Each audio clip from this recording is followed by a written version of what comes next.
Serial Kitab Tauhid bagian 56. Akan ada di antara umat ini yang menyembah berhala. Allah Subhanahu wa ta'ala berfirman dalam surat An-Nisa ayat yang ke-51. Alam tara ila alladhina utu nasiban minal kitabi yu'minuna bil jibti wat taghut. Tidakkah engkau, wahai Muhammad sallallahu alaihi wasallam, melihat orang-orang yang diberi sebagian dari Alkitab, yaitu Yahudi dan Nasrani? Mereka itu percaya kepada jibt, yaitu berhala, dukun, atau tukang sihir. Dan mereka juga percaya kepada taghut, yaitu segala sesuatu yang melampaui batas, atau segala sesuatu yang diibadahi selain Allah Subhanahu wa ta'ala.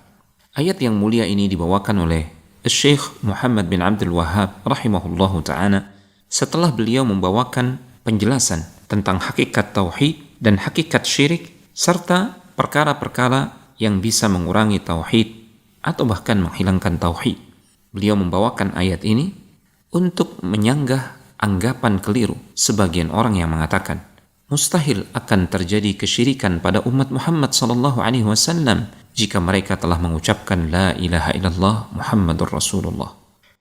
Korelasinya adalah jika orang-orang yang telah diberikan sebagian dari Alkitab, yaitu Yahudi dan Nasrani, mereka membenarkan atau beriman kepada al-jibt dan at-taghut, maka umat ini yang diberikan kepada mereka Al-Quran tentu tidak menutup kemungkinan mereka pun akan jatuh kepada perbuatan kesyirikan sekalipun mereka telah bersyahadat la ilaha illallah Muhammadur Rasulullah. Karena Rasulullah sallallahu alaihi wasallam telah mengabarkan bahwa akan ada di antara umat ini yang melakukan amalan mengikuti amalan kaum Yahudi dan Nasrani. Allah Subhanahu wa ta'ala juga berfirman dalam surat Al-Maidah ayat yang ke-60.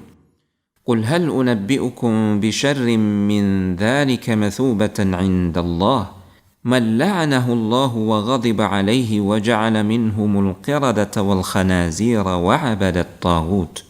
Katakanlah, apakah akan aku kabarkan kepada kalian tentang orang-orang yang lebih buruk pembalasannya di hadapan Allah Subhanahu wa ta'ala, yaitu orang-orang yang dilaknat dan dimurkai oleh Allah Subhanahu wa ta'ala.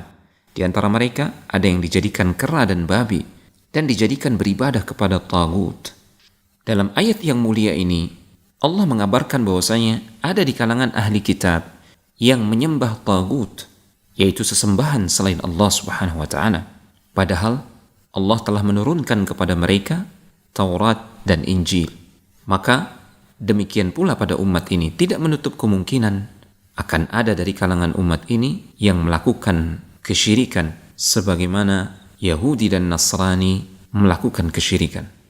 Allah Subhanahu wa ta'ala juga berfirman dalam surat Al-Kahfi ayat yang ke-21. Qala alladhina ghalabu ala amrihim lanattakhidanna 'alaihim masjida. Ayat ini bercerita tentang Ashabul Kahfi, bahwasanya para penguasa dan tokoh di zaman Ashabul Kahfi mereka mengatakan, kami sungguh akan membangun tempat peribadatan di sekitar Ashabul Kahfi yang akan didatangi oleh orang-orang yang mau mengambil keberkahan Ashabul Kahfi. Dalam ayat ini terdapat isyarat bahwasanya umat terdahulu ada yang menjadikan kuburan sebagai tempat peribadatan, maka tidak menutup kemungkinan umat ini juga melakukan hal yang sama, karena Rasul SAW mengabarkan umat ini di antara mereka akan ada yang mengikuti tradisi beragama umat-umat terdahulu. Al-Imam Al-Bukhari dan Imam Muslim meriwayatkan sebuah hadis dari Abu Sa'id. Rasulullah SAW bersabda, la tattabi'unna sanana man kana qablakum hadwa al-qudzati bil-qudzah hatta law dakhalu juhra rabbin la dakhaltumuhu. Qalu ya Rasulullah al-yahudu wan-nasara. Qala faman. Sungguh kalian benar-benar akan mengikuti jejak orang-orang sebelum kalian seperti bulu anak panah yang serupa dengan bulu anak panah lainnya, sampai sekiranya mereka memasuki sarang dob, yaitu sejenis kadal padang pasir, niscaya kalian pun akan ikut masuk ke lubang dob tersebut. Para sahabat lantas bertanya kepada Rasulullah SAW, Wahai Rasulullah sallallahu alaihi wasallam, apakah yang engkau maksudkan itu adalah Yahudi dan Nasrani? Rasulullah SAW menjawab, siapa lagi kalau bukan mereka? Hadis ini dengan tegas menyebutkan bahwasanya umat ini akan mengikuti jejak tradisi beragama umat-umat terdahulu, Yahudi dan Nasrani.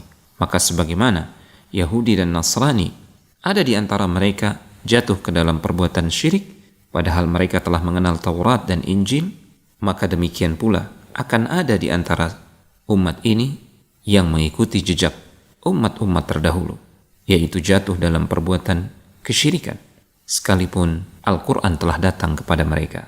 Syekh Muhammad bin Abdul Wahhab rahimahullahu ta'ala juga menukilkan sebuah hadis, لا تقوم الساعة حتى يلحق حي من أمتي بالمشركين وحتى تعبد فئام من أمتي الأوثان.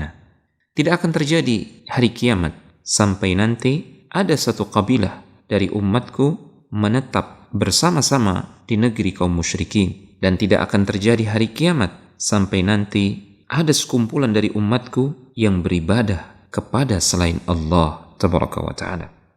Riwayat ini semakin menegaskan bahwasanya ada di antara umat Muhammad sallallahu alaihi wasallam yang kelak akan mengikuti kebiasaan umat terdahulu yang menyelewengkan ibadah kepada selain Allah tabaraka wa ta'ala. Akan ada sebagian di antara umat Muhammad sallallahu alaihi wasallam yang akan jatuh kepada kesyirikan, melakukan peribadatan kepada selain Allah, sekalipun mereka mengucapkan la ilaha illallah Muhammadur Rasulullah. Dan kita melihat sendiri realitanya terjadi saat ini. Sebagian orang beristighatsah kepada selain Allah, meminta pertolongan kepada orang yang sudah mati. Bahkan ada di antara mereka yang melakukan tawaf di kuburan. Padahal mereka adalah orang-orang yang mengaku muslim, mengaku bersyahadat la ilaha illallah Muhammadur Rasulullah. Tentunya hal ini sudah selayaknya menjadikan kita takut jatuh kepada kesyirikan, takut menjadi orang yang disabdakan oleh Rasulullah SAW ada di antara umat beliau yang akan kembali melakukan peribadatan kepada selain Allah. Semoga Allah Subhanahu wa ta'ala menjaga kita agar kita tidak termasuk orang-orang yang disabdakan oleh Rasulullah SAW yang mengikuti tradisi beragama umat terdahulu. Semoga Allah Subhanahu wa ta'ala menjauhkan kita dari kesyirikan yang menimpa umat terdahulu. Telegram channel Kristal Iman.